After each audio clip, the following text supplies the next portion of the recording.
A lot of people think, oh, you're in your 30s, testosterone's probably still where it should be. Oftentimes it's not. We have guys at Game Day Men's Health in their 20s that come in.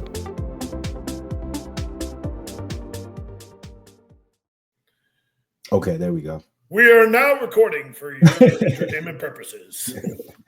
Yeah, dude, I was super fucking tired. And then, like, by Friday, I started to kind of come out of it and feel normal. Yeah. And I felt good since, so. Fuck, dude. I can't imagine. Like, being low carb. Oh, yeah, now it is. Time to get big. Food's already pretty fucking high. There was a change today. Oh, yeah. Is it the change we talked about? It's so like meals now 300 grams of rice, cream of rice meals 120 grams of cream of rice. Okay. Proteins like 8 ounces to 10 ounces per meal. Yeah. So we're just pushing right now. Right out of the gate. Did you? I don't know. Should I say it? Did you switch things up? Make the switch? Not yet. No, we talked about it. We're gonna ride out the rebound before the switch. Yep. Oh, at least you're both on the same page on that. That's good. Yeah, for sure. Yeah. So that's good. Yeah, you don't want, you know what I mean? Like, you want like everything on good terms too and everything like that. And he's not like, he probably gets it too. You know what I mean? Oh, for sure. Yeah, for sure. That's good. That's good. Dude, Terry Black's best barbecue I've ever had in my life. Oh my goodness. Dude, it was unbelievable. Unreal. What's going on? What up? Happy birthday, bro. Hey, thanks, man. Appreciate it. Yeah, this is the birthday podcast. Yeah, right. I put a nice like crown and hat on you in the thumbnail, and this will be your Jesus. What's up, Nate? How's training going? That's going pretty good. Me and Luke trained at Derek's gym yesterday. Which one is it? Oh shit! New one. Derek's gym. Yeah, Champs Elysium or whatever. It's pretty wild, honestly. It's like, is it all like whatever that? What is it? M Torture or what do they call it? Yeah. There's another. There are like 2 names for it, I think. Yeah. Was it all like the new tech equipment? Yeah, new tech. Yeah. That stuff's crazy. I mean, dude, weird because they have like, for such a new line, they have like they have like 5 different, like they have like 8 different chest different pieces and like 8 like all. It's like they have like, it's like a line that has like a hack, like 3 different types of hack squats. You know what I mean? Like a pendulum squat. You know what I mean? Like it's like they have a line that's like not just like 1 or 3 or 4 like pieces of leg stuff. It's like 20 pieces. You know what I mean? Of like different stuff. It's crazy. That's crazy to have that many variations in your line of equipment. Yeah, it's insane, honestly. I feel like it was like that at Absolute Recomp.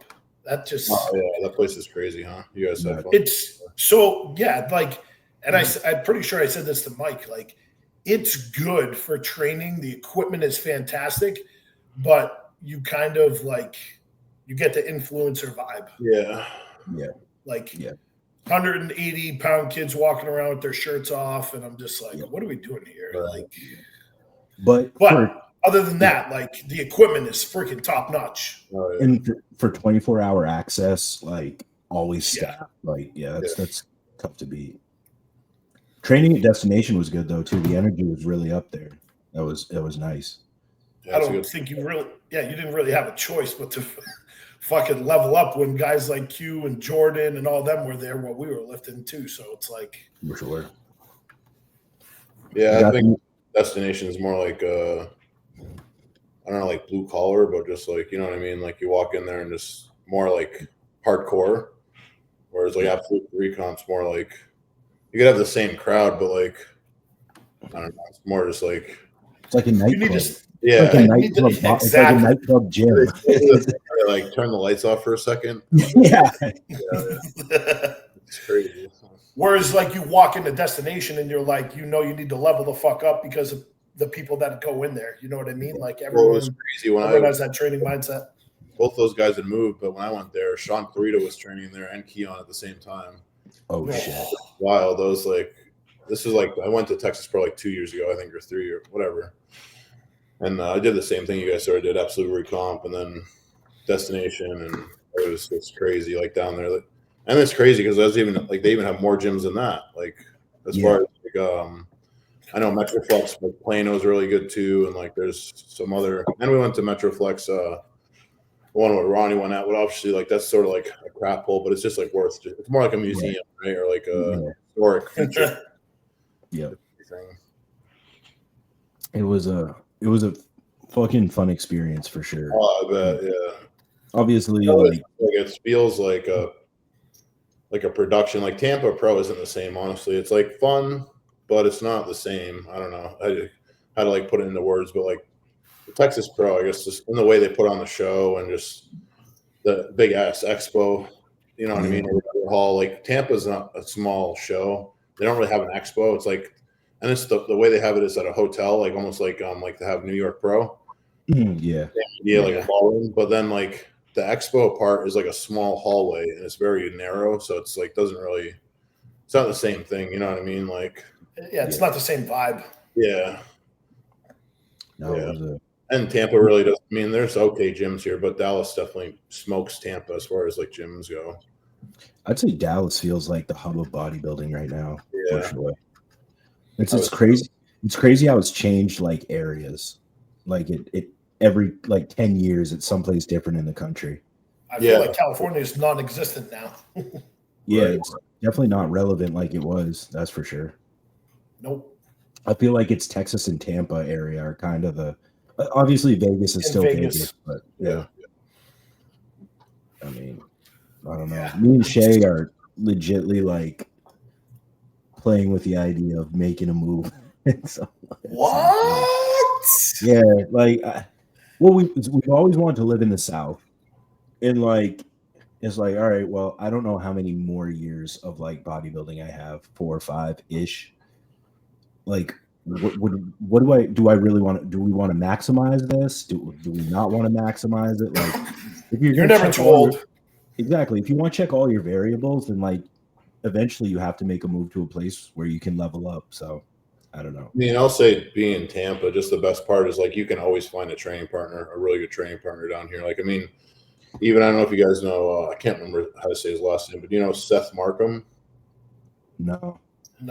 He's like a national level guy. I think he did junior nats 1 year or something, but really good guy. He just moved down here. And then obviously Luke, and then my buddy Zach that I train, and then Mark Peck. He did junior nationals before. Just a lot of hard training people down here, you know. And at my 40, there's a lot of people too. You know what I mean? So it's like if you ever need someone to train with, it's like there's always someone that's like you're gonna match your intensity. You know? Yeah, that's hard huge. back home. You know what I mean? It is. It's really hard. Yeah, it sucks. It sucks. It's non-existent around these areas. Yeah. It's just also like trying to build a culture, especially like in Maine. I mean, New Hampshire and Mass probably has it a little bit better, but like, dude, trying to build an NPC IFBB culture in Maine when it's been OCB for 20 fucking years, it's like you're fighting a losing battle every day. Yeah, I still feel like it's in that trend. Yeah, it is. It's in Maine. It definitely is.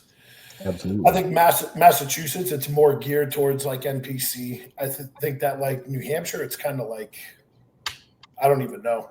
I feel like me personally, I feel like it's non-existent until like Eric just moved his gym from Mass to New Hampshire. So hopefully that helps it like level up a little more and like put it in the game of relevance. So I guess we'll really have to see. Eric's new gym will definitely help for sure. I think, you know what I mean. As far as like, I think he'll be able to do more stuff as far as like seminars too. That helps, you know what I mean. Like get people more in that gym, like real bodybuilders, you know, and like having like events and stuff like that. And obviously, like maybe having a show in New Hampshire at some point or something, like Justin's talked about. You know, who knows? But what's going on, Doug? What's up, Doug? What's going on, fellas? What's going on? Can y'all hear me? Yes, sir. Yeah. We got a little lag, it sounds like. Say something again. Hey, can you guys hear me? Mic check, 1 2 1 2. Yeah, we got you. You good? Yeah. How you feeling? Oh man, my body's still on Tokyo time, which is ridiculous, yo. Like it's gonna take me a So you were long there for time. Was there for 11 days. yeah. Man. I Yeah. love your It's like, stories though. Sharing the culture with us. I appreciate it. yeah, man. It was. I put it to you like this, man. If you're somebody who likes to travel and experience different cultures, Japan is a vibe. You know Yeah. what I'm saying? Like I thought New York and LA was big. Can't hold a fucking candlestick to Tokyo, bro. It looked like they got 10 downtowns, yo. Like it's massive, massive buildings, man. And the way they utilize space is so interesting, man. Like you know how when you bump somebody in America, you say excuse me, you know, it can be seen as disrespectful to bump somebody. It's not like that in Japan. Like they don't have a concept of that. You know what I'm saying? Like cuz you're going to get bumped Yeah. and people are going to look at you like, you know, Dougie's ready to throw fists. yeah, you know what I'm saying? Like, you know, you want them because they will. Nobody says excuse me. It's like this. It's so overcrowded. You know what I'm saying? Like amongst just the people and the tourists. You know what I'm saying? It was a dope vibe. Though I was glad I was able to have my wife and my daughter and my dad with me, especially my pops. Man, none of this is even possible if it wasn't even for my pops. Man, I would have never gave bodybuilding a shot if he hadn't, you know, just convinced me to just try it. You know what I'm saying? So it was definitely dope. I'm going back. I'm Yeah. gonna go back. It's one of those places where I will frequent as much as I can. I like to shop and stuff too, man. They got tons of Crazy places to malls. go. Yeah, their malls are different. Yeah. Like Yeah. everything in Japan is different, man. And you know what else I liked? No matter what job somebody had, they took pride in it, which is why like they don't take tips. They take like they receive tips as disrespectful because it's like a servant and they're like they don't believe in them being Mm. servants. You know what I'm saying? And it made me think about that here in America. And that's kind of how somewhat we treat waiters and Yeah. waitresses. You know what Right. I'm saying? And it's not like that there. You know, they take pride. I mean, from the person who works in the family mart to the person who works in the 5-star hotel, they all take their jobs very, very seriously. Yeah. You know, you it's interesting when you meet Japanese people who don't get to see Americans and bodybuilders because they're not shy about it. You know, I done been groped I don't know how many times over there. You know, people just infatuated with how big my muscles are, and then they want to touch me to see what I feel like. Yeah. It was interesting, man, and I'm open to all of it too, man. I'm not one of them kind of people that just be all real standoffish, man. I enjoyed all of my interactions with everybody, especially a lot of the Japanese kids, man. Some of the parents that were able to speak English, you know, they love, you know, bodybuilders. They love, you know, like I don't want to say all of them love American people, but for the most part, they know we just coming over there just to experience and be tourists. You know what I'm saying? I don't know how we don't have bullet trains here in America. For the love of God, I don't get it. You know what Yeah. I'm saying? That story you had of that train, that was crazy. Bro, I almost shit myself. You know, I seen people hopping off to get something to drink in between stops. So me and my dad did the same thing, and that train took off, bro. I was like, "What the fuck?" Nobody speaks English. You know, the one guy basically just let us know there'll be another one coming in like 10 minutes. So we waited for that next train, and then we met my wife and my daughter at Kyoto, which was pretty dope. But yeah, their transit system is flawless, bro. Like, I mean, you don't Yeah. need a car. Like, you don't. Yeah. You just got to be good with managing your time because it may take you longer to get to certain places, but you master their transportation system, bro. You could get anywhere you want. Yeah, that's crazy. Do you feel like going over there and experiencing the culture like you did that like you brought some of that back, like ideals that you like that they have, you feel like you picked any of those up and like they've changed the way you look at American lifestyle? Yeah, most definitely, man. Just Yeah.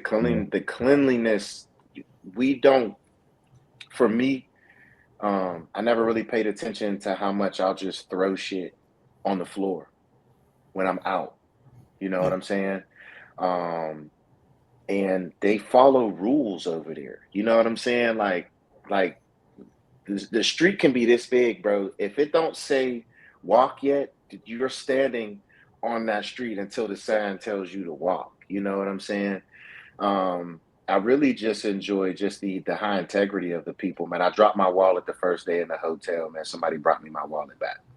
Damn, that's No money missing, no nothing. That shit ain't happening in Pittsburgh. Fuck no. You know what I'm saying?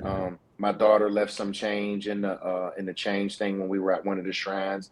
This little girl found my daughter to give her back all of her change, bro. Like, my perspective on life has definitely changed just having that experience over there.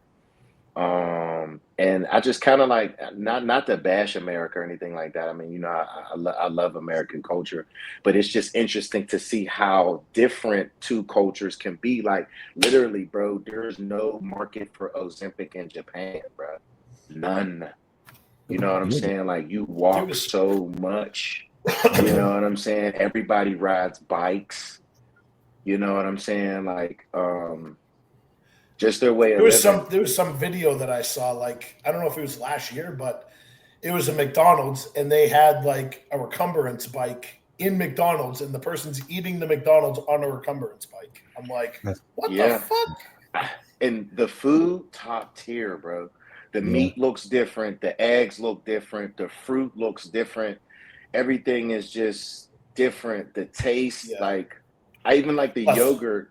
Like nothing's overly sweet, you know. Their fruit juices are real fruit juices. Apple juice is real apple juice. Orange juice is real orange juice. Grape juice is real grape juice. You know what I'm saying? Like there aren't extra. There isn't just extra shit in their food. Like you can just tell their government puts back into their infrastructure a lot better than ours does. I feel like our government pads their pockets and it just is what it is. You know what I'm saying? Because a lot of the things that they have over there, I don't see why we don't have. Like imagine you have a what are those things called? One of the vending machines and it's real fruit inside. And let's say you want an orange drink. You see it, grab the orange, squeeze all the juice out of the orange into your container, and you got an orange juice. You know what I'm saying? Like it was just mind blowing to see those kind of things over there. What I didn't like is everything was small. So if I got something to drink, I drank it in 0.2 seconds. Like I had to buy 3-4 things to drink. You know what I'm saying? Portion sizes are definitely small as hell over there. And like I say, the way they utilize space, like they don't believe in not using space. Like buildings are on top of buildings, next to buildings. And even the people, like I said, there's no concept of like, that was one thing I didn't like. I didn't like people all up on me because I'm not used to that being in America. You know what I'm saying? But over there, it's even like when you're standing in line, the people, if there's a space this big in front of you, somebody's coming over to push you closer to the next person to lessen the space to get more people in line. Everything was just very, very interesting. You know what I'm saying? And talk about they got different designers. I seen designer stores I ain't never even heard of out there. You know what I'm saying? Like, I mean, and then these designer stores have American like models, you know, artists and entertainers, you know. It was a dope vibe. Other than the show, it was a dope vibe. You know what I'm saying? I had an amazing, amazing time in Japan, you know, and I think that for me, for anybody who loves to travel and just experience different culture, Japan is a place, man. And like I said, the food, like the coloring of the steak is different. I tried some eel and I'm not even into shit like that. Like I don't never eat off or whatever the fuck I eat because stuff like that is just, it's a mind thing. But it was actually pretty good. It wasn't bad. You know what I'm saying? I ain't trying no octopus or no, they eat a lot of different things than we do over here. You know what I'm saying? And, you know, but I've learned that in a lot of Asian cultures, like in Turkmenistan, they eat horse meat. Horse meat is a thing over there in Turkmenistan. It's another Asian country over there. But yeah, I mean, I'm glad to be home. You know what I'm saying? I'm definitely glad to be home because there's no place like home. But I can't wait to go back and visit. You know, they do have the Japan Pro. Kareth won that this past year. It's a pretty dope vibe, dope show. He said he liked it. So that was I wanted that to be my pro debut. But at the time, COVID was just a mess. So I didn't get to do it. But it was dope to get out there and experience the culture, man. It's just a lot of different things that I definitely took in. You know, I want to be more mindful of my integrity. You know what I'm saying? When, you know, like grocery carts, you know, like sometimes I'll be lazy and I'm not going to push my grocery cart in the grocery cart spot. I'll just leave it out. Like that's stuff you don't see there. You know what I'm saying? Like they just don't do it. You know what I mean? You ever seen that Instagram page of that guy who, like, if he sees people leaving their carts out, he like gives them real problems? Yeah, that Oh dude's yeah, Yeah, the cart dude. Yeah, yeah. I don't know why people are like, I get it, but like some people take that cart thing way too seriously. Like on Instagram, people like going off about like if you don't put your cart back, then you're the same as like a murderer or something. Like, you know what I mean? No. Relax. Yeah. Some people take that shit way too seriously. Yeah. But I was Yeah. asking, did you get to hit any gyms over there or no? Yeah, man. I hit the Gold's Gym. I had to put on a long sleeve shirt. Yeah, Tattoos are taboo over there. Oh, shit. Yeah. what? Some No restaurants, way. some places won't let you go in if your Yeah, tattoos are showing. Because the Yakuza is real big over there, and it's a real thing. Like, Yeah, I'd be in a That's a- fucking turtleneck. yeah, like the Yakuza is a real thing. You know what I'm saying? And they say, like, you know, you don't ever really want to run into one because once you run into one, you can't get rid of them. You know what I'm saying? But yeah, we hit Gold Gym, and it was quiet, bro. Like when I tell you, it was awkward a lot because, like, you know, like me just talking right now. If I'm outside talking like this, people are staring at me. You know what I'm saying? Because they're like, "Why the fuck are you talking?" You know what I'm saying? They didn't know what Big Dougie was about. Yeah, Yeah. like trains. You don't talk on trains. You don't talk on elevators. Like it was definitely an adjustment. You know what I'm saying? That's what's up. I was Do you gonna say want to? Walter Martin, that the guy who does open masters there. Mm-hmm. Yeah, he almost got turned down. They almost didn't let him in the country because of his tattoos or something. He was Yeah, saying, Really? man. yeah. Yeah. Oh, They shit. wouldn't let me take Wow. my meat in. They made me throw all that I shit saw away. that. That would have pissed me off, bro. Made me throw all that shit away. They don't give a fuck. They like, yeah, I ain't bringing that shit in there. But when you think about it, you know, they're real high on just, you know, not bringing in anything that can cause diseases and you know, sicknesses and shit like that. And our meat contains a lot of chemicals and stuff in it. So, you know, Makes sense. Do you wanna get into your placing in the show? I mean, here we go. for me, the fix was in. I texted my wife before the show. I already knew how shit was gonna go. And to be honest with you, I felt like this at the New York and at the Pittsburgh. I feel like when Tyler and Steve see me, they be like, "Why are you here?" I swear to God, I feel like that's the vibe I get. feel like Hide got something over there, bro, that they just give it to him every time. Oh, bro. without question. But that compromises the integrity of bodybuilding, bro. It Of shouldn't course be it like does. that. I feel like with the whole Masters thing, I feel like because it was kind of like, you know, Texas was going on at the same time. It's out in Japan.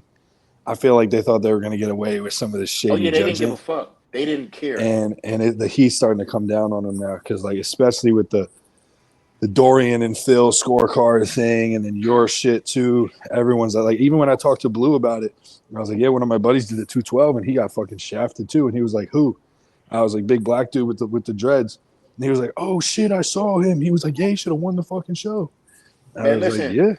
Iris, Heidi's wife, Yeah. flat out said she had me hired in fourth.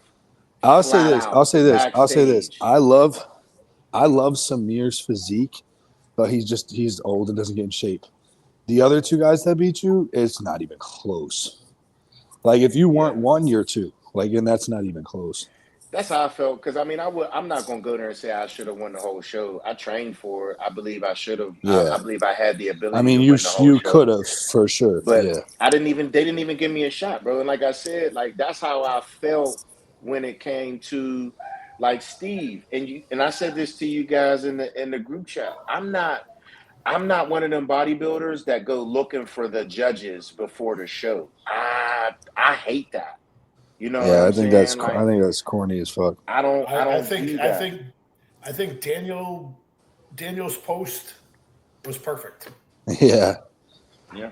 What was his comment? He said some funny shit on there. Smells like bad sushi. Yeah.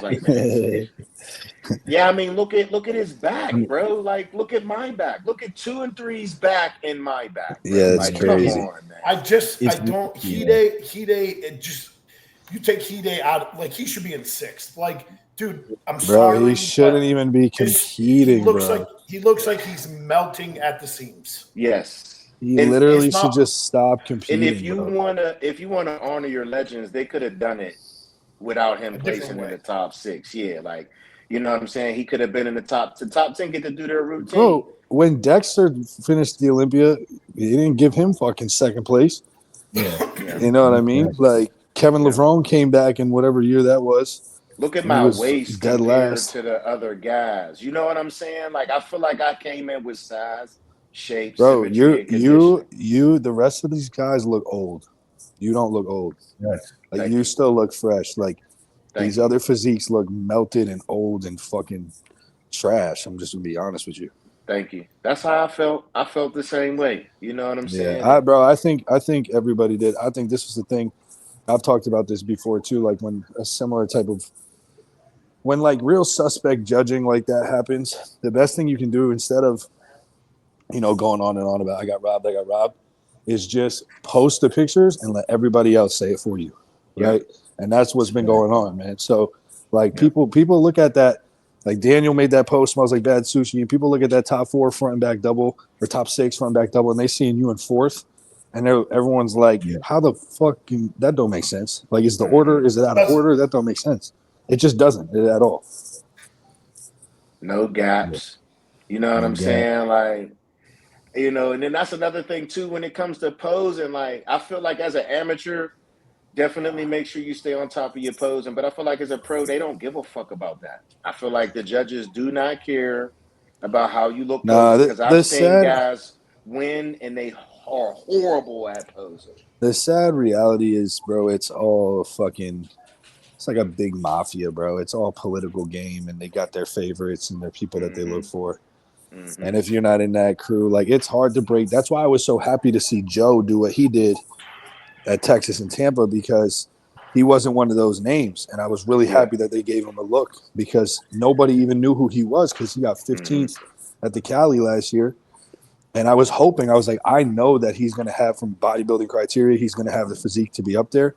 But then it comes down to like, okay, are they going to do their thing? Like, for example, John in 6th at the Tampa, in my opinion, that's a gift.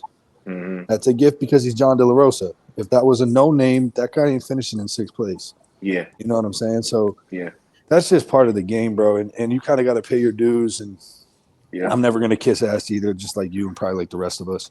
Yeah, but I can't.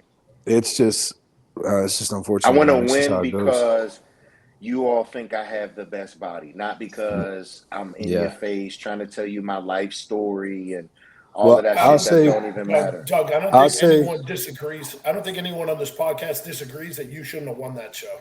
Yeah, I don't think anyone on the internet does, bro. I think that's the good thing about social media when it comes to stuff like this is the pictures are going to go out.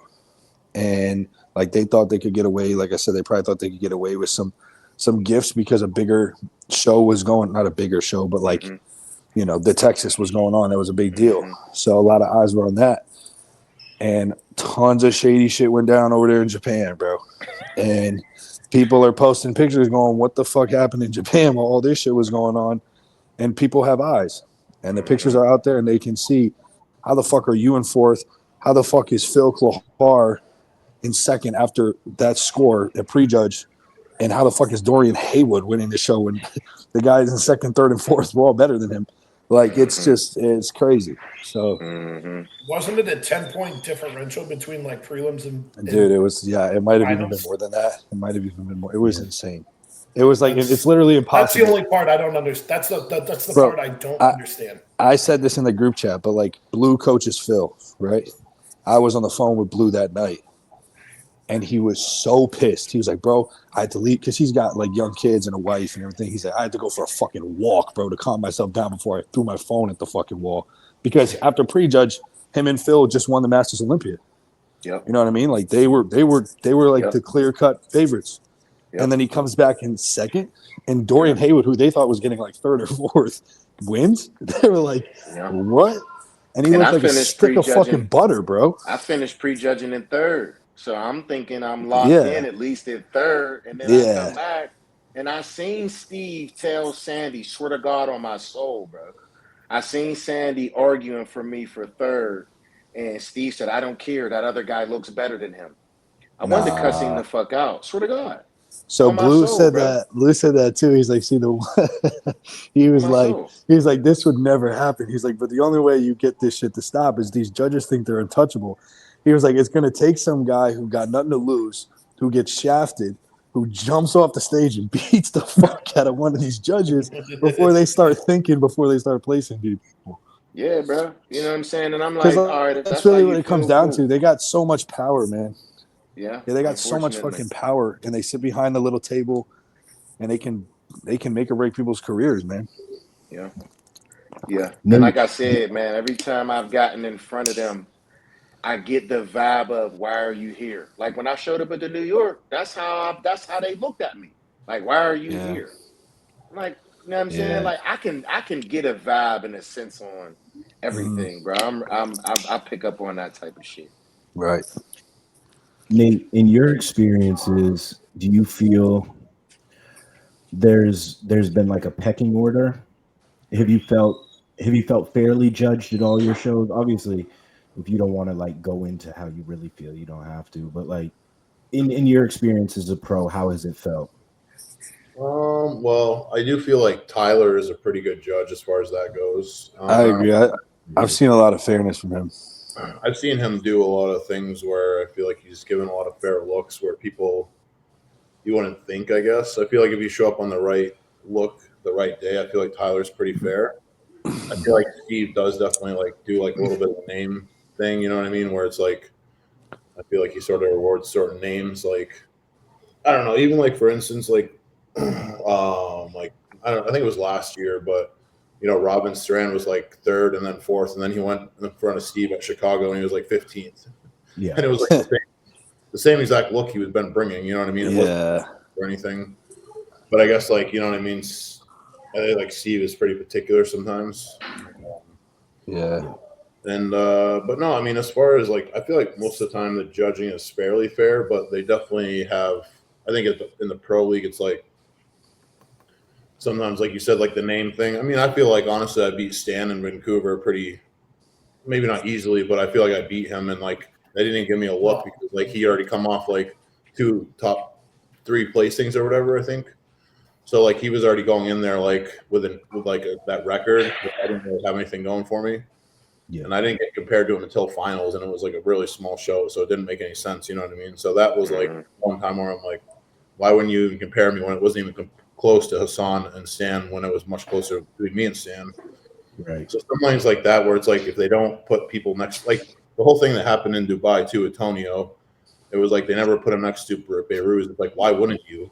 You know what I mean? Like, what are you trying to accomplish, I guess? You know what I mean? Like, you know that Tonio looks damn good and like comparable to Beirut, but you're not going to put him next to him until like the very, very end, when at that point like the scores are sort of made up, you know? So those are those situations where it makes you go like, well, you've already decided, like decisions have been made. Right. This is just semantics now, you know, like, yeah, that's strange. That's a tough one. Yeah, because when they brought out the top 2 and it was Samir and Heidi, I'm like, damn, like y'all literally just said fuck Doug. Like, we don't even need to look at you anymore. These is the best two guys here. And that don't sit right with me. It just don't sit right with me. Yeah. How about you, Mike? How did you feel at the Texas? Well, Get pro Yeah, I was about to ask. well, I'm not gonna complain about my placings because I was arguably the smallest guy. But how out did there. it feel though? How did it feel being out there? Like you felt good, like you held your own? You look good, bro. So Yeah, you look good. You know, when you go backstage first, everybody looks fucking huge because they are. Yeah. And you're walking around and you're looking these little funhouse mirrors that make you look stringy as shit. And you're like, I was like, oh, what am I doing hate here? those mirrors, bro. Like, what am I doing? I will here? stay away from those mirrors at all costs, bro. Don't look in them. Do not look in them on show. No. They make you look I will like, turn around and just drive home before I even get on stage. Yeah. Fuck that. You know, I felt like we peaked pretty well. I felt good. I got a really good pump, and I went up there. And then I immediately texted Shay, and I was like, "Well, how'd I look?" And she was like, "You look good." And she sent me some pictures. And obviously, you know, pictures don't tell the whole story. Yeah, they don't do justice. But it was nice to see myself like standing next to Stu and being like, "Well, I don't look out of place." Yeah. No, let me tell you something. Let me tell you something too. He did not look out of place at all. Yeah, bro. I told you this already, but like everything's there now. It's just tissue, right? Yep. It's just tissue. And that's the positive is like, okay, now you just keep doing what you've been doing for the last 10, 15 years, whatever the fuck it is, and you'll get there, right? It's just another few years. But it's a good thing, bro, you did that show, man, because I will shout out, I guess it's Freddie and whoever else puts that show on, bro. They kill it, man. Like, that stage looked sick.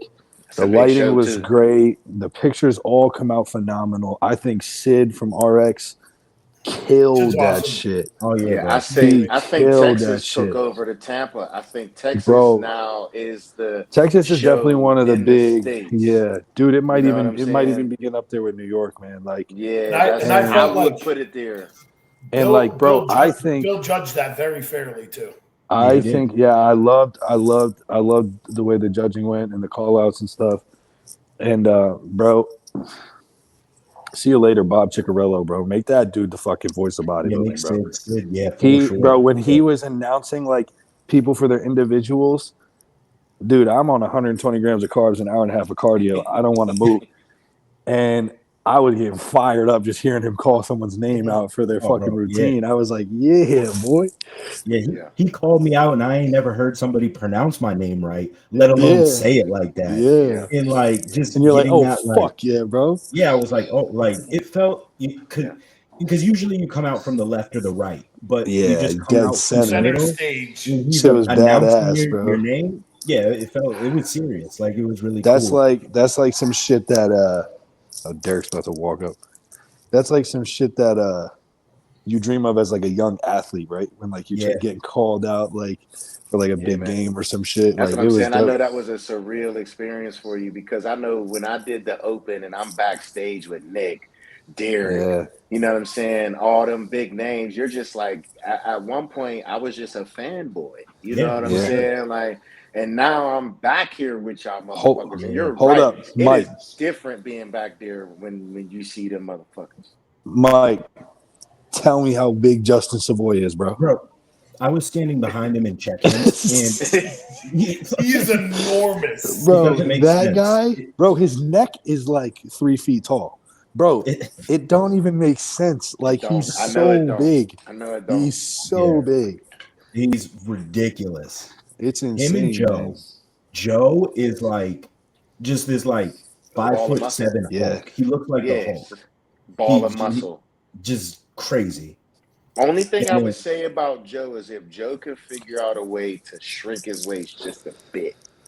He's just got to bring his quad. He's got to bring his quads up. He's got to bring his quads up, which he will. Because if his waist can just come in just, I would say, an inch or two, he'd be a fucking problem because he's short. Dude, I'm telling you right now. He murders his outside sweeps. He's in good shape. I'm telling you right now, and I told you guys this before the show. He's one of the biggest motherfuckers I've ever seen, like in person, like muscularity wise. Because he's not tall and he's so fucking thick, and he was peeled. And I knew it, bro. I knew it. I was like, when it comes, it's not the prettiest thing in the world. You know, he's got that like Nick Walker, Jay Cutler, blocky-esque type look to him. But like, bro, when it comes to bodybuilding criteria, you got that much muscle and you get that shredded, you're gonna make some noise, bro. I mean, he doesn't lose any shots except for some front shots. That's it. It's the front double and the kind of the front lap, but his side shots and his back shots are lights out. Yeah, for sure. I will say one of the craziest things was like John Jewett was wearing like 3XL and 1 shorts, and those shits were tight on him like briefs. Like his legs are fucking insane. Yeah, I could not That's stop looking at hilarious. his legs. I was like, this is the gayest shit I've ever and done. it's but I crazy. couldn't He stop used to staring be a at his legs. 212 guy. He used to be a 212 guy. You know what I'm saying? Yeah. Like, I'm a fan of him as well. So it was cool to watch him transition from the 212 into the open and now be, a name in the open.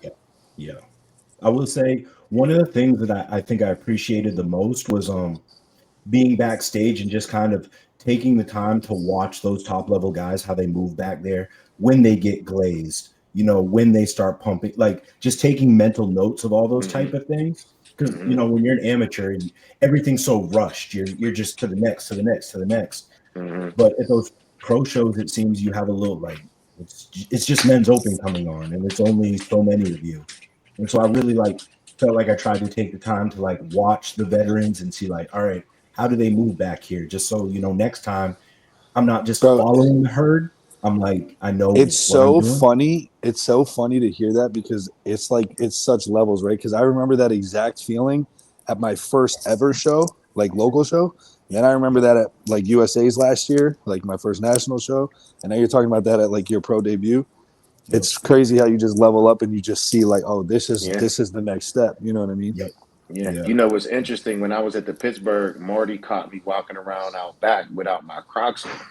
He's like, "Yo, what are you doing?" I'm like, "What you talking about? We about to get in line." He said, "Man, grab your Crocs." He said, "Don't never let your bare feet touch that cold floor, because that'll." He said, "That'll once your body gets cold, you'll lose all your pop." I'm like, good look. Yeah. And Bro, and I love that about some bodybuilders that will give you game in the back. You know what I'm saying? Because like you say, there are levels to this shit. There's a reason why motherfuckers is winning and motherfuckers ain't. And then you gotta, for those of us that are still trying to climb that ladder, we gotta figure all those nuances out. I'll say this too. You even saw it after prejudging, Mike. Like the camaraderie, like everyone came up. I was gonna say, like I think this is the best bodybuilding has ever been because like there's no enemies, there's no rivalries. Like everyone's friends with everyone, no matter how it pans out. You know what I mean? I was gonna say it rubs me such the wrong way. Like there were some guys at USA's last year. I'm not gonna say any names or nothing, but like, most of the time backstage, we all got this mutual respect. We all know each other more or less. There's always some people you don't, but like you all know what it is, right? So it's like everyone kind of gets along and it's like really good vibes usually. People giving out game, whatever it is. But then you get a couple fucking hardos that are like, they don't say a word. They got their headphones in, and like I respect getting ready for like the big thing. I'm not here to like bash anybody's process, but sometimes it's like you got dudes like there was a guy backstage at USA's, man, like posing in one of those mirrors, like bumping people out of the way, and I'm like, calm down, bro. I'm like, calm down. Punch you in the motherfucking face. Yeah, I'm like, this ain't the fucking bro. This ain't. You're not going to war, bro. You're going to flex on stage, bro. Like, calm down. You know what I mean? Like, we're already here. You look how you look. Like, go out there, hit some poses, and then get placed. You know what I mean? Like, just relax. Yeah. But I love like the camaraderie for sure backstage. It makes it like it takes the edge off a little bit, and it's cool to connect with people that you see online. Like that's the cool thing about the sport for sure. Absolutely, yeah, for sure. Nate, how did your rookie year? How did you feel about like? Did vets like give you any game at all? Like were they welcoming to you at shows?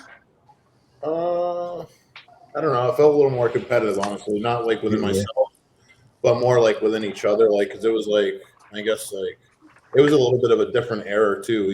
Like it was like my pro debut was like Bonac, Justin Rodriguez. These guys are so good. Justin's not even competing anymore. Bonac's about to be done. Steve Kuklo, Hanson's Mr. Olympia.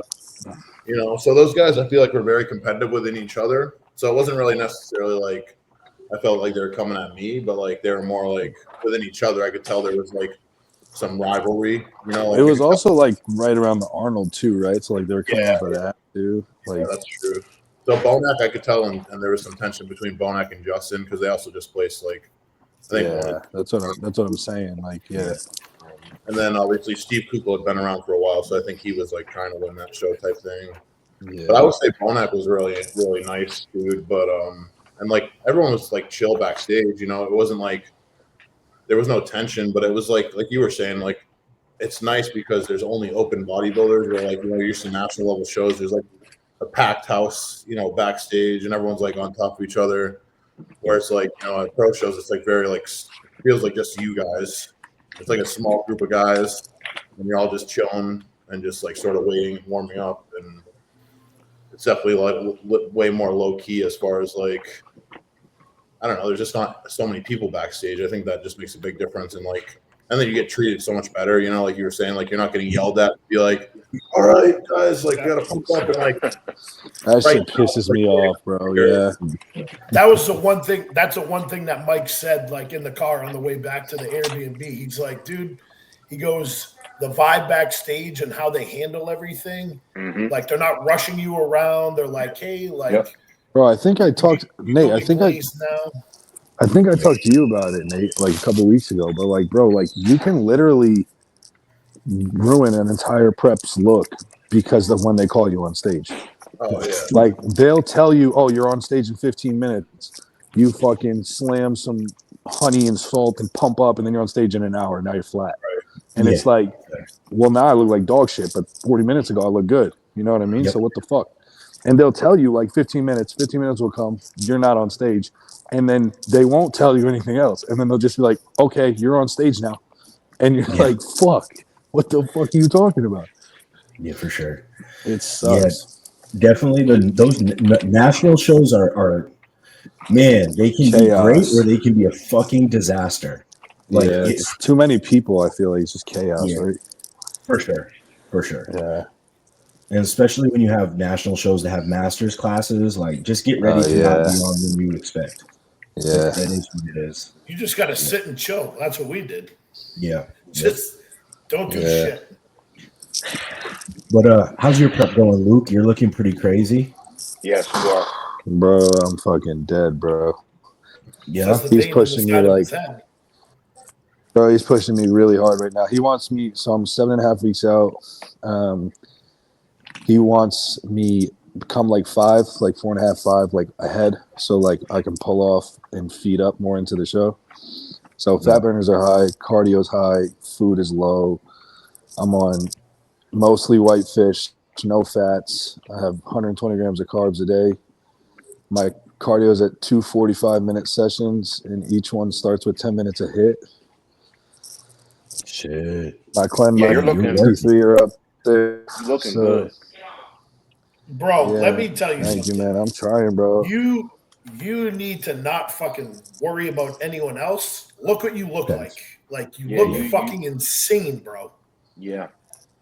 If you, I know. I'm telling you right now. Wait, say that again. You cut out. You said don't worry about anyone else. Say that again. You cut out for a sec. Don't worry about anyone else. Worry about what you're looking like, and don't focus on whoever else is doing the show. You're going to be, if not the biggest super, you're going to be one of the your look is nasty too, dude. You're so bubbly.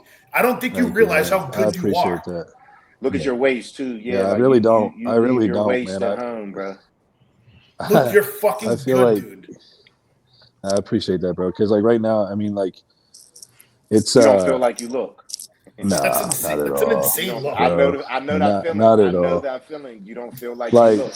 Especially because like I trained with Nate yesterday, and I was telling him it's just like, even though I don't look that flat, bro, like I feel so flat. Like I can't feel my muscles when I pose or when I train. My pumps are. That's that mind fuck. And I'm really like digging into the fat. Like, bro, like one thing I do take pride in is like I really set, like mentally. I embrace like, yo, I'm not ever going to get on stage and look to my right or to my left and think that motherfucker might have outworked me. You know what I mean? So I lean into this shit as much as I can. I feel horrible right now, but You already got lines in your side shots in your legs, bro. That yeah, my shit's just gonna hardest thing, get man, deeper and is deeper. my glutes are so small, bro, that like I hold a lot of body fat there, but they always come in. It's just that's what I really have to dig out. But so that's like where my focus is you're only as lean as your fattest body part, right? So I just got to get all that shit off, the backside of my legs. But it comes, and my glutes are taking shape now. It's just a few more, like probably another 3 weeks of like digging hard. I haven't had no refeeds this prep, nothing. So this is like as flat as I get, really. But yeah, I mean, I want this shit bad, bro. So I'm just trying to like, basically, I know that in the supers too, you get a lot of guys that are so concerned about their body weight that they try to keep their body weight up, that they don't come in shape. So I mean, I'm 260 right now.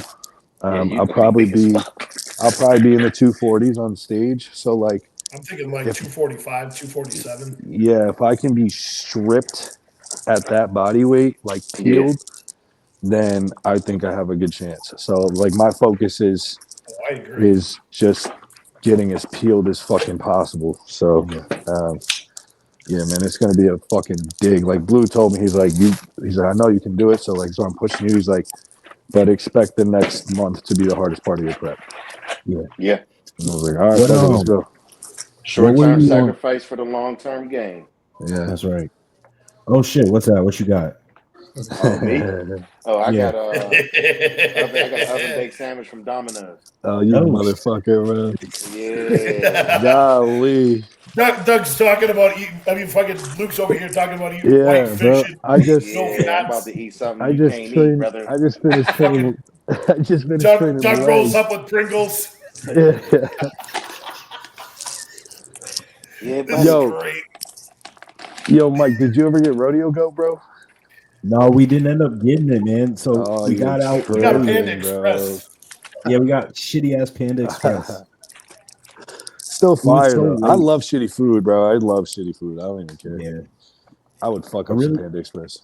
I really haven't indulged. Like we had a little bit on Sunday. Like we went out to eat, but then it was back to my shit on Monday, and I had a cheat meal yesterday, but just really trying to take advantage of this fucking rebound. Like, bro, that's what I'm feeling like. Usually, I have way more shitty food cravings right now. I'm like so locked in, and I really just want more like clean food. I really just want cream of rice and whey. That's really all anybody wants at prep, bro.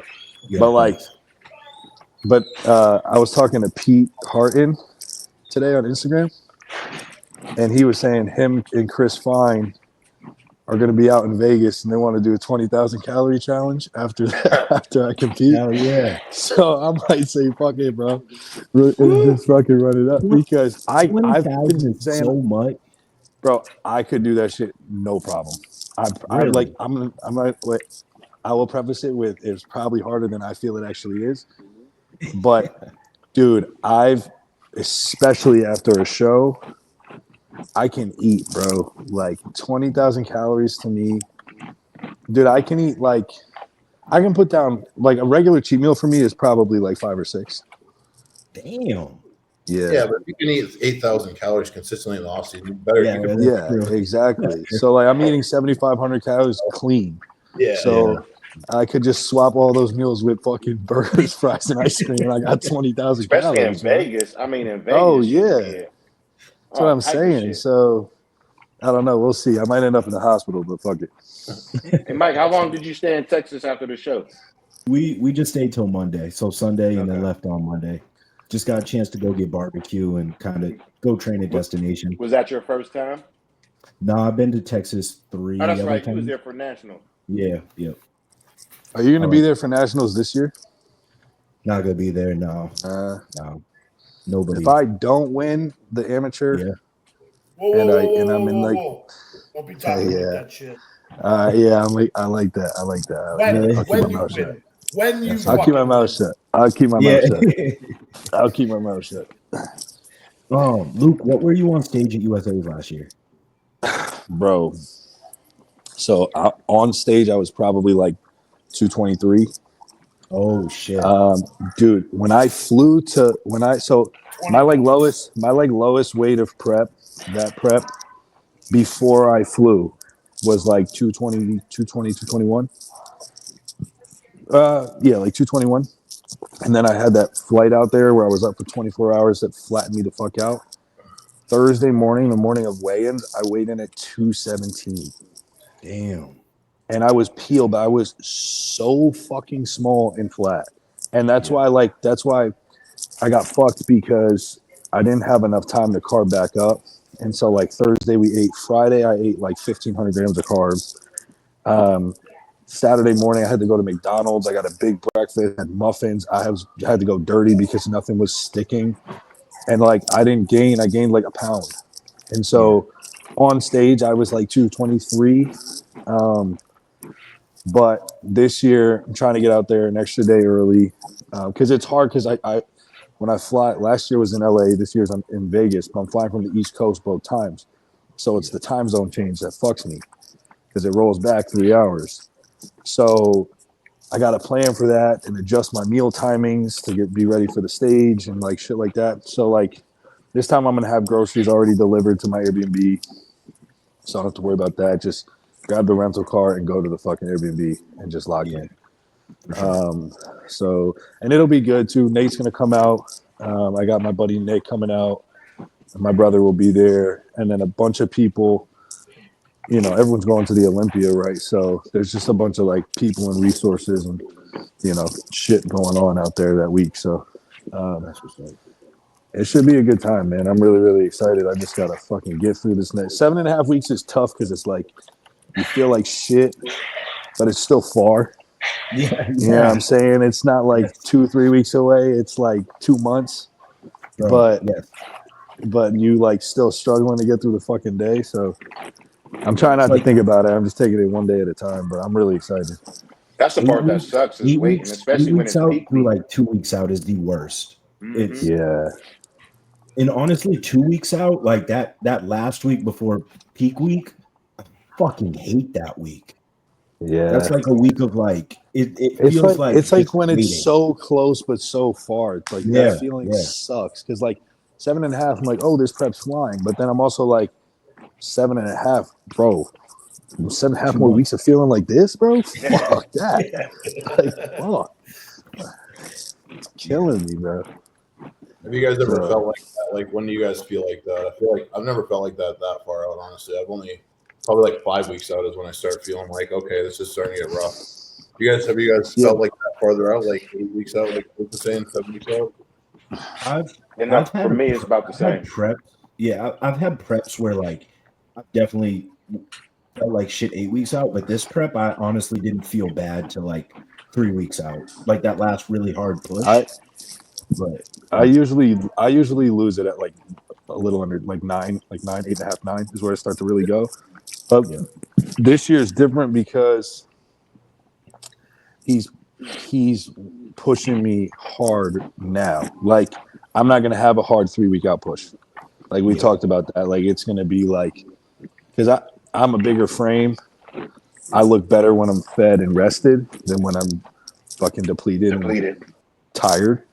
Because then I just look skinny. So the goal is to like be 4 or 5 weeks out and look like I'm 2.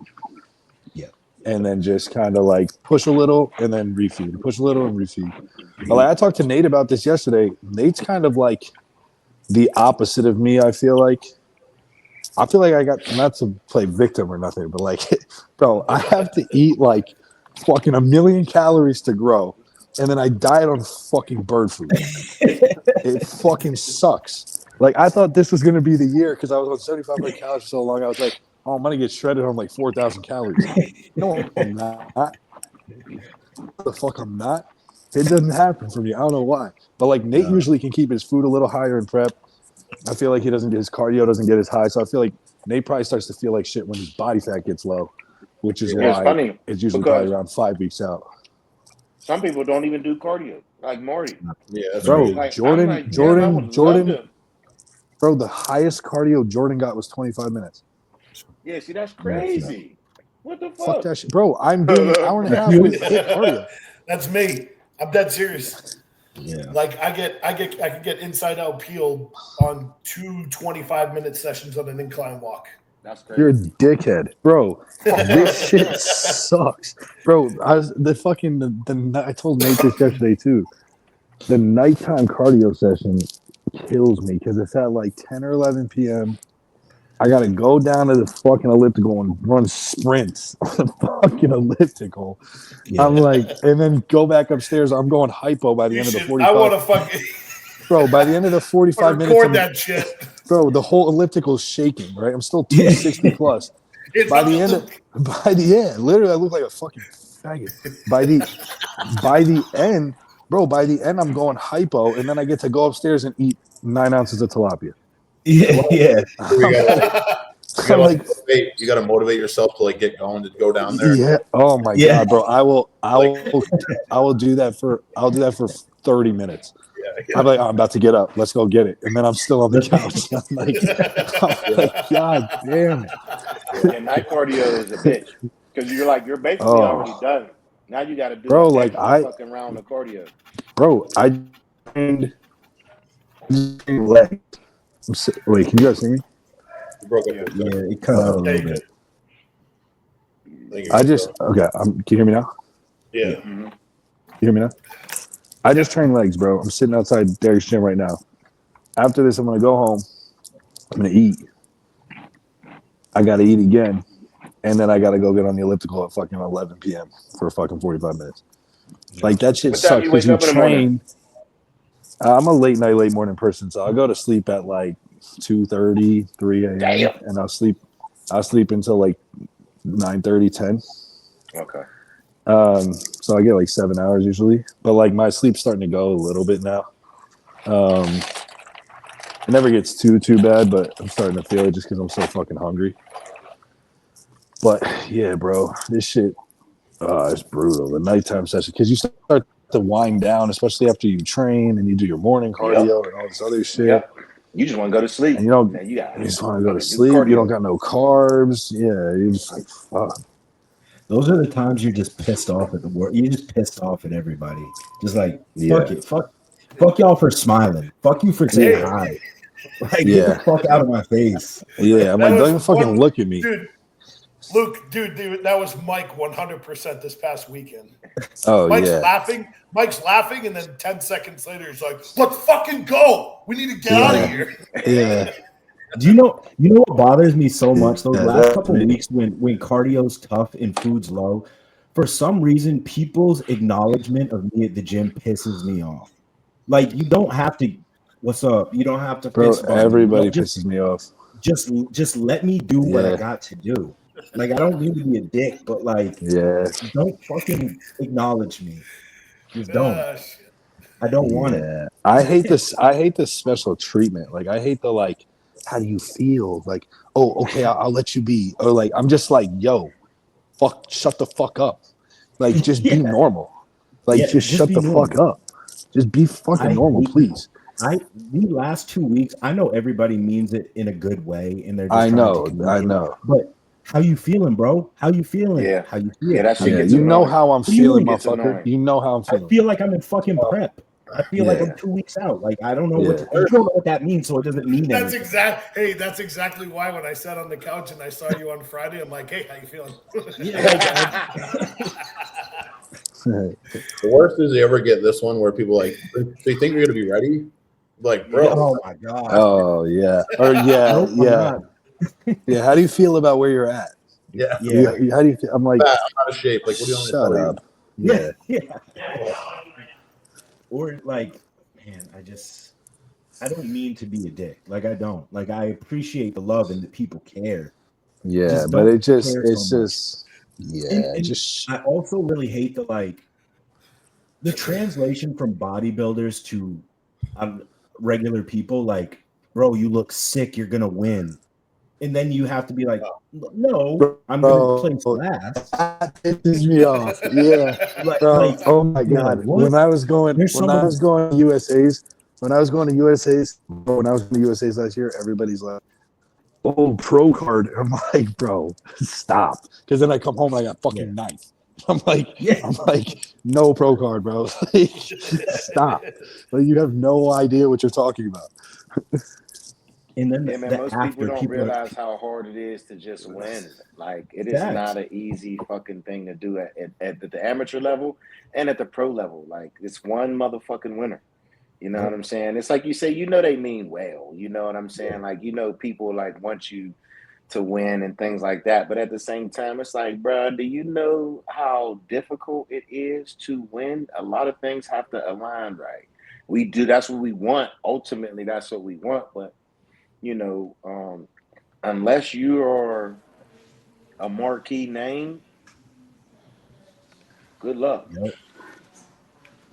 It's in like I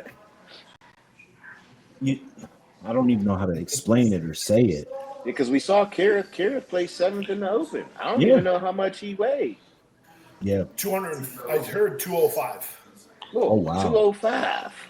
He still got 6 pounds to play in his cap. Yeah, you know what I'm saying? I will admit, like, he looked fucking nuts from the front. He looked insane from the front. He was just way too small too. He never gets his glutes in, and like, dude, like the top 6 or 5, like the glutes are peeled at Texas. You know what I mean? Like, especially when he was standing next to a mirror. Yep. Yeah, exactly.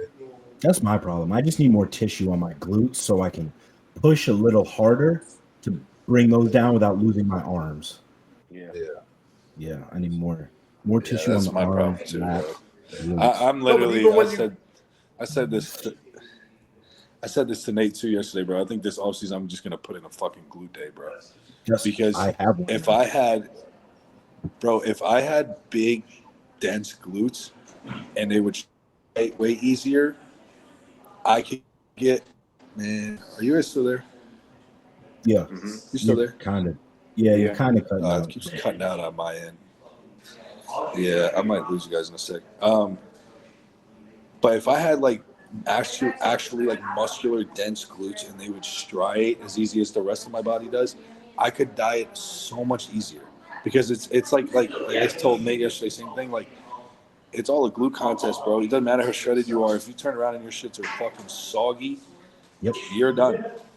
Yep. And if you turn around and they're stripped and you don't even look that impressive otherwise, you're in shape apparently. So a couple of years ago, my coach put them in my posterior days. We used to do them on leg days, but then we started putting it in my posterior days. I have glute work in. It's just like, dude, they're so underdeveloped compared to everything else in my body. It's like I need like literal glute day, bro. Like a fucking wellness girl, bro. Because I said, this offseason Operation Wellness for me because like I need the glutes. Same. And I talked to Kennedy, and because when he turned pro, he kind of like lacked a lot of glute, and then this pro debut, I mean, he had his glutes were in pretty sharp, like 8 weeks. I was like, so what did you? He's like, I just put in a glute day. Like I spent a year and a half like training glutes. So I was like, all right, say less. I got to do that, man. That's what I'm going to do. Yeah. Because, it makes such a big difference. And it's so shitty when, like, the rest of your body you feel like is there. But there's, like, thick skin on your glutes or whatever. And so you just got to keep digging just for that.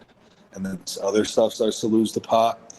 And like what sucks for me too is like I actually have good detail and good lines in my glutes. So like they will strip out eventually and I'll get fully striated glutes, but like they come in at the last second after all this digging. And then at that point the rest of my physique is kind of like meh. You know? Thanks. I mean, the day after the show, my glutes were more in than the day of the show. And it's just because I was fuller. Bro, facts. And that shit was frustrating as fuck. It was frustrating as fuck. Same. He's like, your glutes are in this morning. I was like, cool. They weren't in yesterday at all. Like, but yeah, I don't know. It is what it is. They just gotta get bigger. Yeah. Just work. Brendan, how's your off season going? It's going. Fucking eating a lot of food. I'm up to I'm flirting with 6,000 now. All right. That's major food. For sure. Yeah. I feel like you don't understand how big you are in person. He's big as hell. When I He's seen big that as shit. motherfucker in Columbus, I said, God damn. Both my boy Joe and Shane said when they saw you, they're like, we only ever see Brendan like as a square on the podcast. He's big as fuck. And I was like, yeah, he's big as shit. Well, I think it's I don't I understand. Look who I'm on a podcast with. Like the four of you are fucking monsters. You know what I mean? Like, so I don't know. I think we all like do that to ourselves. We compare ourselves to each other and then other like, top tier national guys or pros or whatever the case may be. So like when I'm sitting there and then you turn to me and you said you're big as fuck, like I don't feel that way. You know what I mean? Like, so it's, I don't know. It's comforting to hear that. And, nice to hear that from like, especially somebody who's literally stepping on a pro stage. Mm-hmm. So, I mean, that definitely like motivates me even more to like keep pushing. Fuck yeah. No, it's working. You're big as hell. I felt very small next to you. So, Brendan, when are you looking to get back on stage? I'm thinking like I want to do Justin's May show because he has that free entry into like whoever wins the overall has the entry into Universe. So it's like, but then but the other thing is too, it's like I might have some clients doing Justin's show, and I kind of don't want to like flirt with doing the show and having clients in it at the same time because that's just going to add stressors. So Nate had told me that like there's a like what. I don't know if it's the Gulf Coaster it's called or the State Show, whatever. There's a show down there in Florida that offers free entry into the Universe. So, I mean, fuck yeah, come down here, bro. Fuck yeah, St. Pete show. That's what I'm saying. I mean, like, it would be nice to like go down there, like, because the competition there, from what it seemed like, was fucking, was great. And I don't want to see it's like I love Justin, I love his show and everything like that and the vibe, but I don't want to be the only super stepping on stage. And it's just like, but the other thing is too, it's like I talked to Nate this past weekend and he's like, golf only had 2 supers. So it's like, I think it just, that's the thing, man. Honestly, like, it's like hit or miss. It's hit or miss. No, it's just nowadays at the local regional level, you just don't get a lot of super heavyweight bodybuilders. Yeah, because guys don't want to get big no more, man. Guys, I mean, that's just you a even fact, see it at the man. pro Like, even level. when Some guys is pulling out of open and going into classic.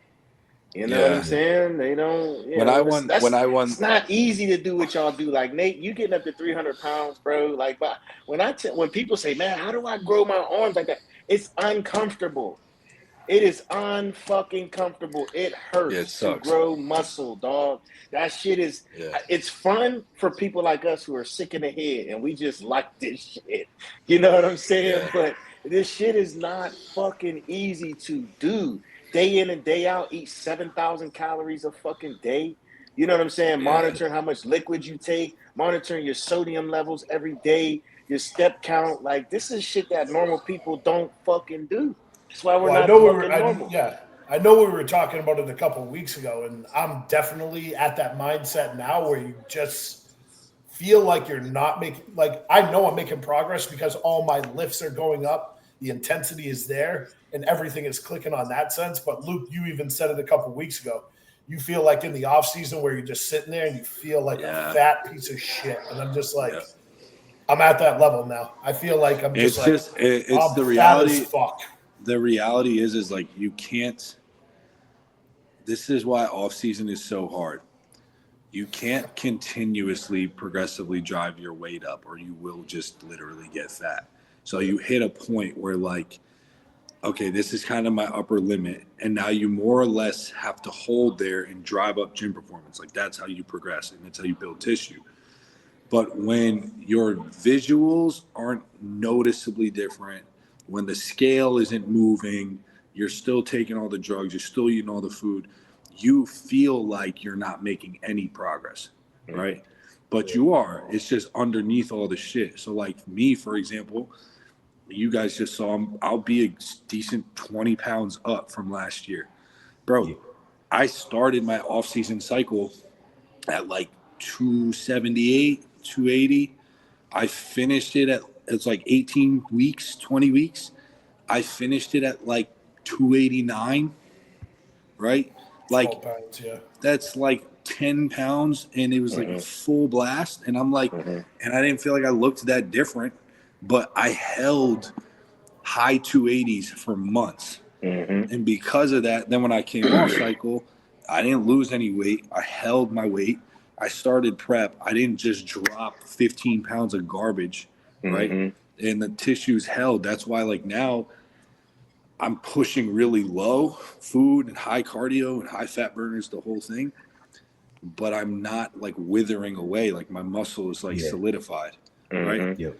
So that's where the progress goes on. But like, it's really hard mentally to grasp that because you can't see it. So you just have to focus on taking the drugs, eating the food, and getting as strong as you can. Really, gym performance is where you gotta thrive. You gotta love the gym in the off season. Yeah. And that's where your progress will come.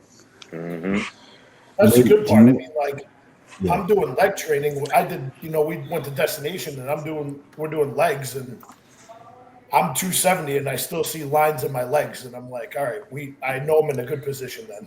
Yeah, exactly. Like, I know that's a good position to be in. You know what I mean? So I'm not so much, because the last like 3 weeks I've been like beating myself up about the scale not going up, but the performance is going up, and that's all I give a shit. Yeah, if you're getting stronger, man, then you're building tissue. Yep. Nate, is this off season for you above 300 pounds? Is this just about putting on mass more everywhere, or do you have certain things that like you're really trying to target to bring up? Probably a little bit of both. I mean, definitely more so the back side. I would say like hamstrings and back thickness, and then obviously, I mean, just overall size. I think just because even Luke is like taller than me, and he says he has like a big frame, but like for an open pro, I mean, I sort of have a big frame too. You know what I mean? So even I feel like I could add another 10 pounds of stage weight. You know what I mean? Like a lot of these guys, you don't realize they're 5'8", 5'9". Bro, I just feel like when I'm standing backstage with a lot of them, I'm like, and I hold my weight differently. You know, like some guys can hold their weight and be like a 240 and feel like they're maxed out, whereas like I feel like I'm not really quite maxed out yet. You know what I mean? So I think I need a little bit more tissue everywhere, and then obviously my weakness would be, my back double bicep and my hamstrings and my adductors from the back. So like those things are my main focus, I would say, this year. Yep. Good. That's what's up. I wanted to bring up this topic because I thought it was kind of interesting. I first saw it on Justin Shire's story talking about stage photos. And then, do you guys know Raj Chupra, I think his last name is? I've seen him, yeah. I think he records for Nick now. He does a lot of stuff with like Nick. But he was just on his story. He was talking about how like kind of piss poor these photographers are these days at the regional level to the pro level, and how these photo packages are so expensive for really lackluster photos. And I kind of agree, man. I spent like $500. Did I talk? Wait, did I talk about? I didn't get my front lat spread. Bro, did I talk? No. Did I talk about the USA shit last year in my photos or no? I don't think so. Bro, I paid $450. Okay, so I paid $450. I got a video of my individual, which was 30 seconds. Yep. I didn't make top 5, so I didn't have my routine. And then they sent me like 100 more, maybe more photos. Most of them were duplicates. All of them were posted on NPC News Online. Yeah. The same pictures. For sure. The same exact pictures. There was no difference. There was no special editing. There was no cool shots. Yeah, I'd have been pissed. It was the same exact pictures that are on the website, duplicated like 50 fucking times. I went through them. I was like, this is what I fucking paid for. A 30-second video costed me $450. Yeah, I'd have been pissed. I did almost the exact same thing at Texas. I paid $500. I got the individual video for my routine, but whatever.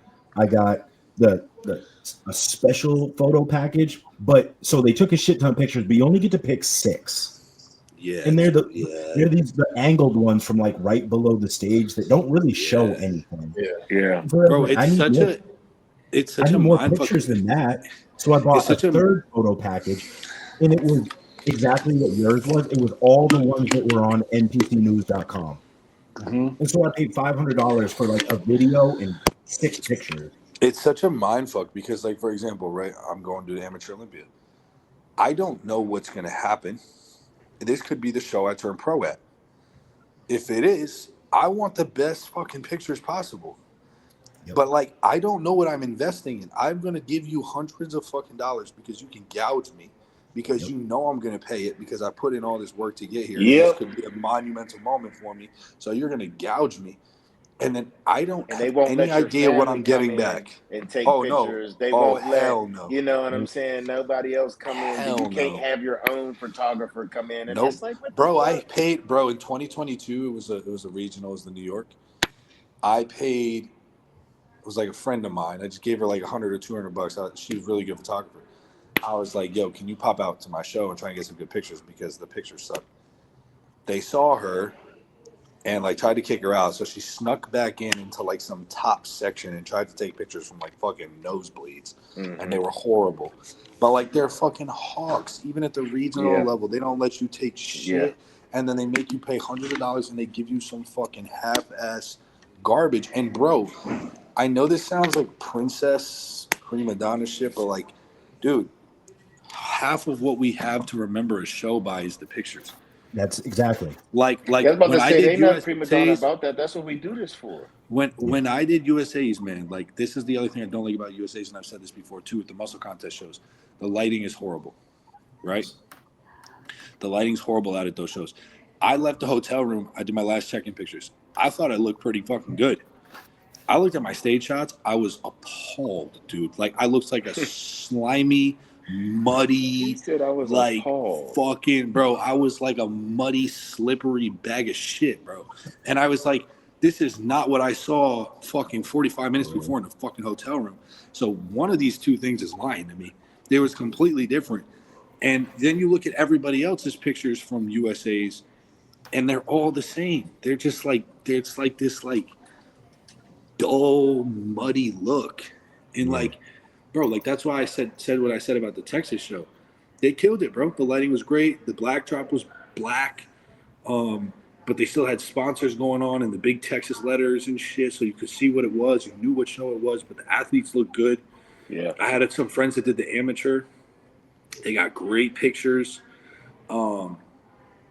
Like people need to take. There needs. I know Fuad's talked about this and stuff too, but like there needs to be a standard, I think, for that stuff because it's not. Yeah, because they be sending my boy Whitman to these off-brand fucking shows. I'd be like, where the fuck is you at, bro? Like, why they got you in the fucking West Bumfuck somewhere? Like, you need to be at these top shows. Like, well, it's Whitman and Gilco that seem to do the best photos. Yeah, Gilco's good, but he also charges. I've heard he charges an arm and a leg too. Who is it? Gilco. Gilco, yeah. Yeah. I don't. Because this is the thing. I talked to Stu about this. They're filming like it's at the pro level. They're filming everybody, whether you pay for it or not.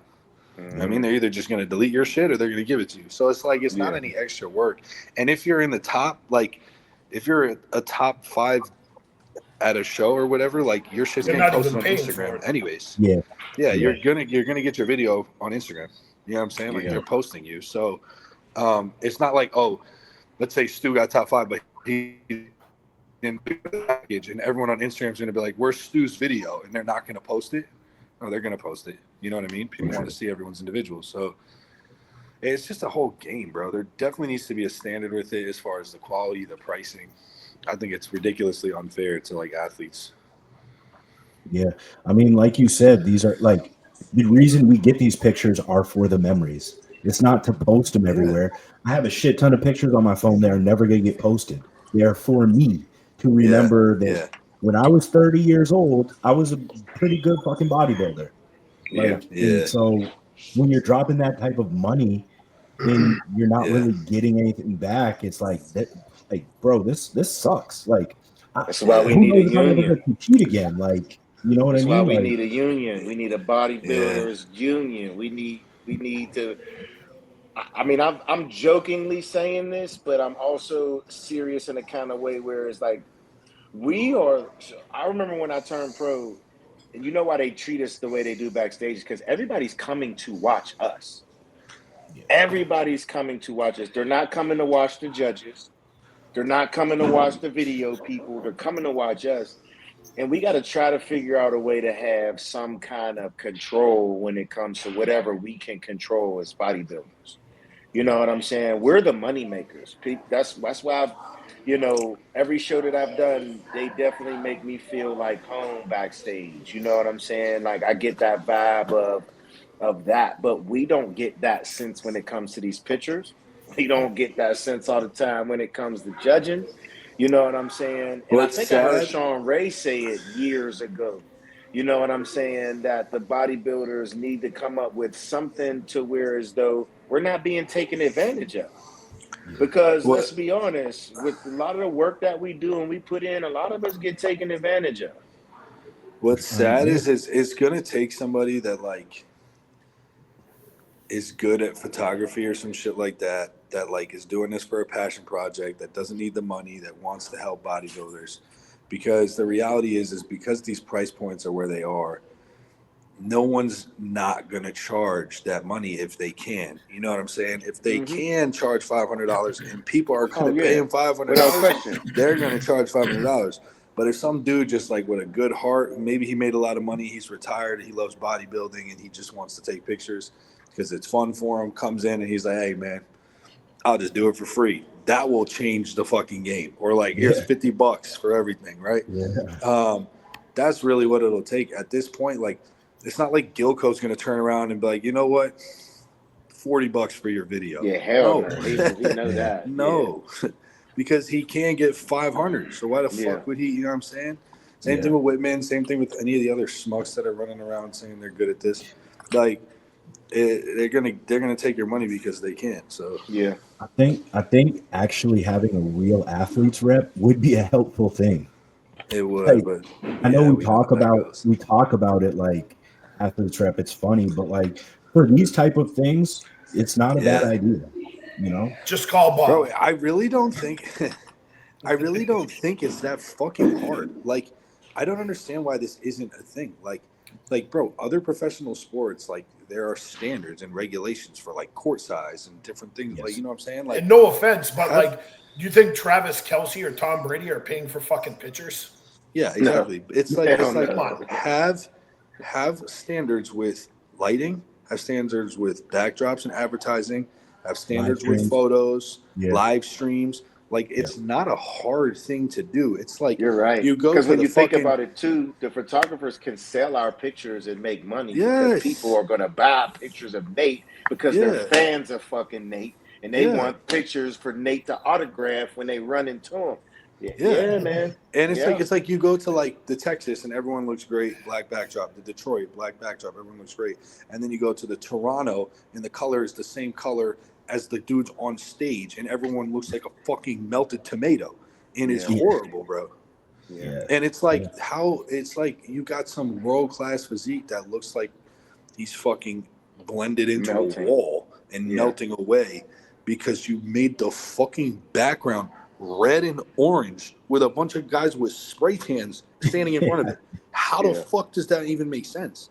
Yeah. And it's just like, I don't even know who thinks of this stuff. It's really not hard. Like, have a IFBB photographer or photography company or something that photographs all the shows, have standards for lighting, standards for backdrops and advertising. It's so simple. It is. A lot of it, a lot of it has to do with the promoters, and unfortunately, like probably 70% of the promoters, the ones that have money, weren't really involved in bodybuilding. Yeah, that's the problem. I mean, like you got guys that were ex bodybuilders, and they're putting on the right shows like Fuad is. Yeah, but you would think like two things. One, you want to make your athletes look good, right? I would think. Yeah. And then 100%. two, look at Fuad. It's only been 2 years for the Detroit. Nate's doing the Detroit next year primarily because it looks like a really good fucking show, right? Mm-hmm. And he did that in 2 years because when people like the Texas has become what it's become in only a short amount of time because it's a well-run show with good lighting and good pictures, and they take care of the athletes and da. The Toronto faded. Chicago, not even an open class anymore because of the same fucking thing, right? So if you're a promoter, you want to get these athletes, one, to look good, and two, you want more people to do your show. Make them fucking look good. People don't want. I'm not doing USA's again because I don't want to see shitty pictures of myself, bro. Yeah. You know what I mean? Yeah. If I thought I looked good at USA's in the pictures, fuck it, I might run it next year if something happens, whatever. But like, it's just like these are things that stick with athletes, man. You go to a show and you leave with these fucking dog shit pictures and this horrible experience, and you don't want to go back. Yeah, that's a fact. So I don't That's understand it. On a slightly lighter note, Doug, congratulations on your firstborn going off to college. Thank you. Yeah. Thank you. That was That's, very, very rough yesterday. The last 2 days been very emotional, man. I'm sure that I didn't bro. think I would get like that. You know what I'm saying? But it's still just like, damn, man, I can't believe I got a fucking kid in college, man. It's just Yeah. crazy. Crazy. How far away He's is it? 4 hours away. He's in Baltimore, Maryland. Okay. Yeah, so it wasn't Hell yeah. that far. Good school, nice people, man. You know, I just hope that, you know, he does good for himself and graduates, because I didn't. You know, I squandered off my college and got in trouble and got arrested and kicked out and all that shit. So There's a lot of I don't freedom. want that for him. Yeah, there's a lot of freedom there. It's like, Yeah, you can go one of two ways for sure. Yeah. That's a fact. Yeah. Is he gonna pledge? I don't know, man. He Bro. might. I don't know, man. He doesn't really seem like he's into that too much. Yeah. You know what I mean? He's Bro, in the girls. I pledged at Miami, man. That shit was fucking brutal. Yeah. I don't know if he's Brutal. yeah, pledging is definitely different. You know what I'm saying? Yeah. Yeah. But Nice. yeah, I don't even want to think about when my daughter graduates. Oh yeah, fuck that. Yeah, that's not a good thought, bro. Yeah, that's a tough one. Yeah, I could. And the way I acted with my son, I'm liable to move wherever my daughter go to school. You know what I'm saying?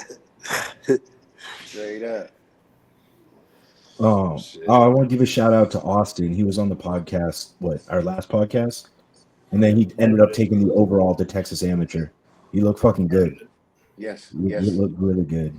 Yes. Good job. Yeah. Good fucking job. Is North Americans this coming weekend? No, I think it's in 2 Next. weeks.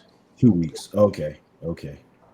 Man, I really want to get to North Americans. There's a couple guys I want to see. Yeah, it's I don't gonna be know if I dope. can. heavyweights is going to be a really good class, bro. Heavyweights. Yeah, your guy is a freak. Yeah. He's going to be in it. Told Sid's you, gonna we be in tried to tell you, bro.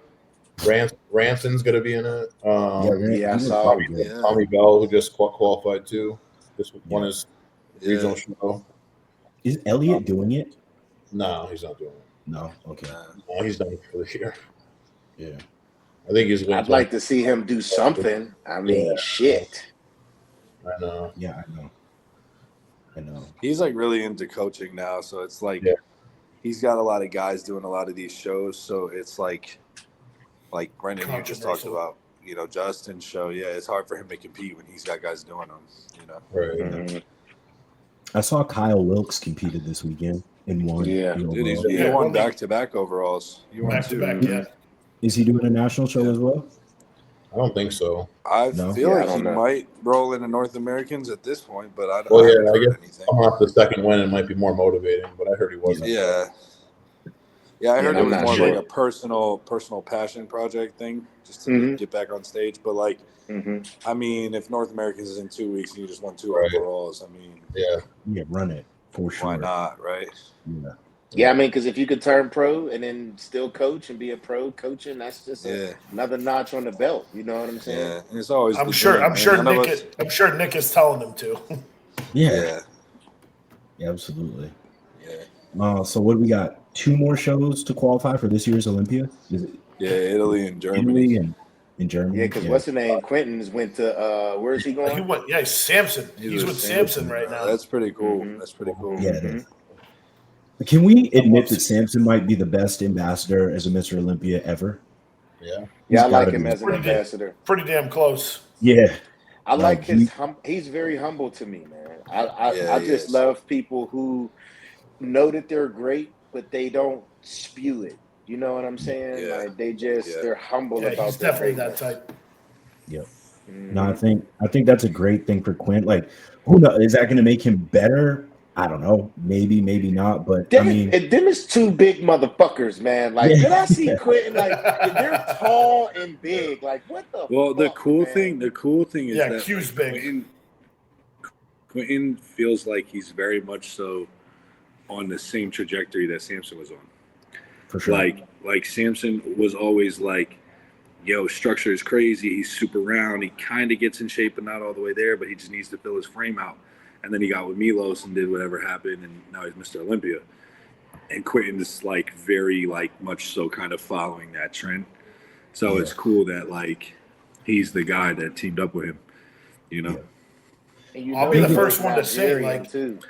yeah, I'll be the first one to say if that dude puts on 15 to 20 pounds on that structure, he's gonna be fucking It'll be a untouchable. problem. Yeah, because they don't have them blocky stomachs.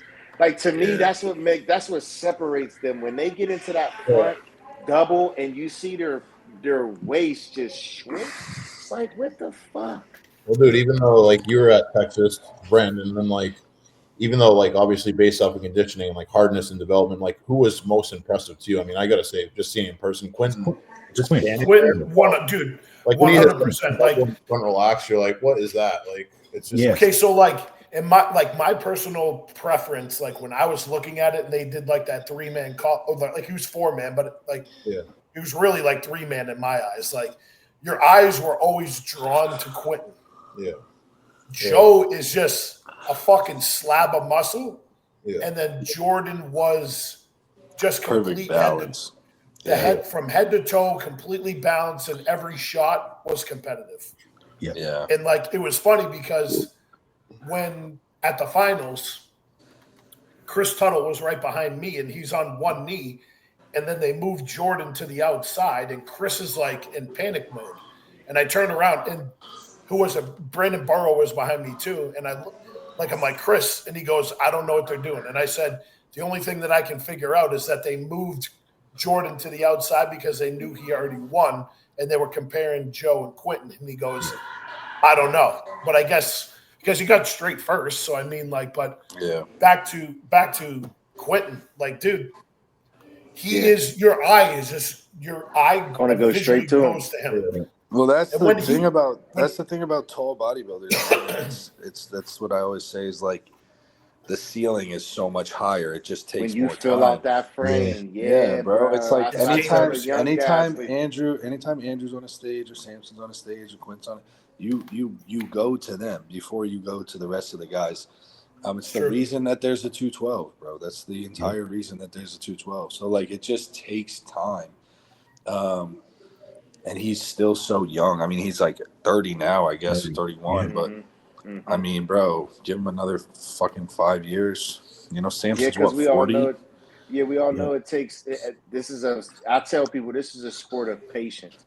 Some people jump out from the gate, but not everybody, man. Sometimes it just takes for people to just stay consistent, man. And I've been watching him since I did the Toronto in 2021, and watching his progression has been pretty amazing. Bro, you turned pro like naturally or some shit like that. Mm-hmm. Yeah, he's a freak.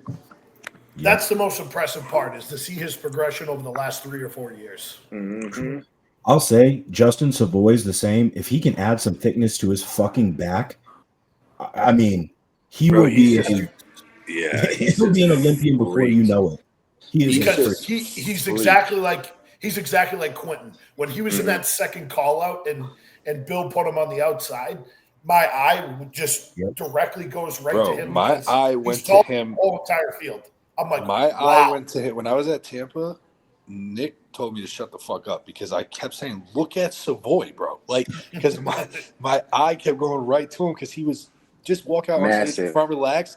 He's this much taller than everyone and this much wider than everybody. Yeah, and he's peeled, and he's not like to be like 6'3" or whatever he is. He's like not that.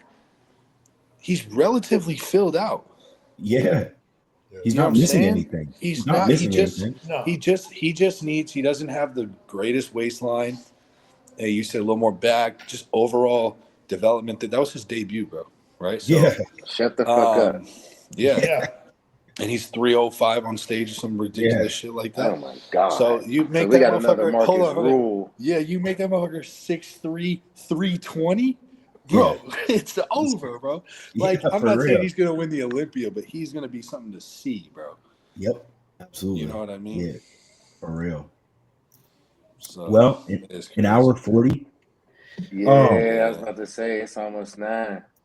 Next weekend, I'm gonna be at my parents visiting them, but I think I'm gonna bring the podcast shit. So it just might not be as long. Maybe run it for like an hour. I just Whatever you want to do. word. Or unless that. Brendan, I'll show you how to run it, and if you want to run it on your own, whatever. Whatever, that's fine with me. Whatever we want to All do. right. Appreciate it. Yep. All right, family. All right, All right, boys. fellas. Y'all See have you a guys good Good night, night. fellas. Yes, sir. Peace Later. and love.